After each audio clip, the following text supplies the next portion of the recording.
Last week, there was the United Nations General Assembly. Even when the President of the United States of America was insulting everybody, African leaders sat there.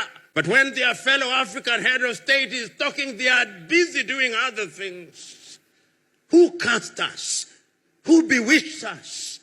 These are the uncomfortable questions that we must ask here. We have been too nice to each other for too long.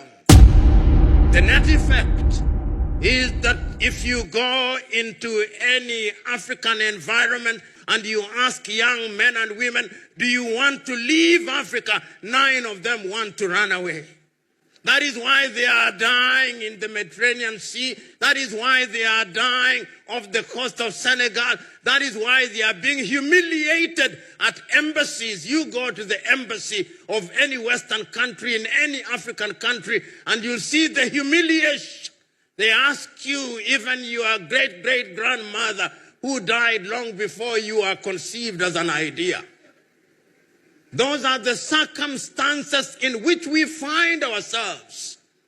On average, many of you who are present here, allow me to be morbid, in the next 40 years you'll be upstairs. The question is, what are you leaving for your children and children's children? These are the uncomfortable questions that we must ask. And these questions must be answered by Nigeria primarily. I've said not once, not twice, but times without number, that the day Nigeria wakes up, that is the day Africa wakes up.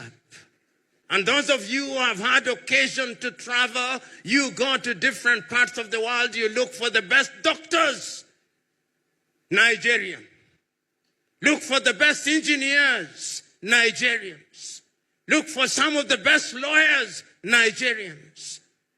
The Nigerians are everywhere doing great things across the continent of Africa. And whenever Nigeria has decided to provide leadership, Africa has changed. You ask the Liberians with ECOMOG. When Nigeria stood up, that country was stabilized. When there was mischief in Banjul in the Gambia, and Nigeria stood up, that country was stabilized. When Nigeria did not do as well as she should have done in the Sahel, the problem is not stabilized. The question is, why is Nigeria a reluctant leader? When Nigerians say, and they debate with South Africa, and sometimes with Egypt, which is the biggest of the economies, I laugh. I laugh because the economies that they are talking about using the unreliable GDP, but we must use it, is that Nigeria is 500 billion USD GDP with a population of over 200 million. Singapore, which is smaller than Lagos, with a population of 6 million, has a GDP of 564 billion. So the debate between Nigeria and Egypt and South Africa is a debate between two dwarfs as to which one is the taller of them. Even if one is taller than the other, they are still dwarfs. The day that I will celebrate Nigeria is the day Nigeria tells me we are 2 trillion economy. And Nigeria can achieve it. And Nigeria must achieve it. What does Nigeria not have? Is the oil that is produced in Nigeria different from the oil that is produced in Saudi Arabia? Is it different than the oil that is produced in Kuwait, that is produced in Bahrain, that is produced in Qatar? Why must Nigeria not be the leader that has pipelines across the continent of Africa? Why can she not do it? She can. But we have allowed ourselves to be paralyzed by analysis and to be paralyzed by lamentation. It is your own kinsman, Chinua Achebe, who said that adversity is a problem of humanity, but we must never allow ourselves to be the victims or the agents of adversity. We must allow ourselves to be the conquerors of adversity. Chinua said, and I remember so very vividly in 1983, when Chinua Achebe wrote the little book, The Trouble with Nigeria, and he simply said that the problem with Nigeria, and he there said the rest of Africa, is simply and squarely one of leadership. And his leadership at all levels. Many times we think that politics is the only site of leadership. No. Leadership is at all levels. Why can't you, if you've run this beautiful club for 82 years and run it well, why can't that be upscaled and replicated in every other sector of Nigeria? Why?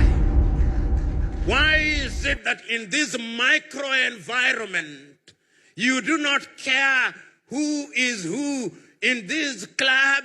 Everybody has a sense of esprit de corps, a sense of camaraderie. You do not care from which ethnicity you come from. But when you want to run the club that is Nigeria, you now talk tribe, you now talk religion. Why? These are the uncomfortable questions that you must confront, because if you do not confront them, then Nigeria and Africa will continue to punch below her weight. I was at an African university, and at that university they said that their greatest desire was that they wanted to be like Harvard and Cambridge. And I said, why do you want to be like Harvard? Why do you want to be like Cambridge? Why can't you not just be you? One of the things that we Africans must do is to exercise the ghost of low self-esteem and to wear the spirit of self-belief. The day we do that, that is the day that Africa will begin to grow. I'm asking you who are shakers and movers, shake those who are in government. Honorable Governor, Deputy Governor, ask yourself, 20 years from today, when you are no longer governor and history is written about you, what will they say? What will they say of your watch? What did you deliver? What did your administration deliver? History is harsh. It passes verdict that is without emotion. I'm asking all of us who are present here to ask those uncomfortable questions. We are talking at a time when we are talking about the Africa Agenda 2063 and Africa Continental Free Trade Area. What are we going to trade in if we are not manufacturing? A friend of mine, former military general, as we were moving, for some reason he said about electricity, that electricity in Nigeria is epileptic. And it is epileptic indeed. Not only in Nigeria, everywhere. There is not a single place that you travel to Africa in today and you are in a hotel room, within 1 hour electricity has gone. Electricity is not rocket science. But for some reason, we are unable to supply stable electricity. Who cast us? Who bewitched us? That we cannot do what must be done. Ladies and gentlemen, I know it ought to be celebration. But how can I speak the language of a wedding at a funeral?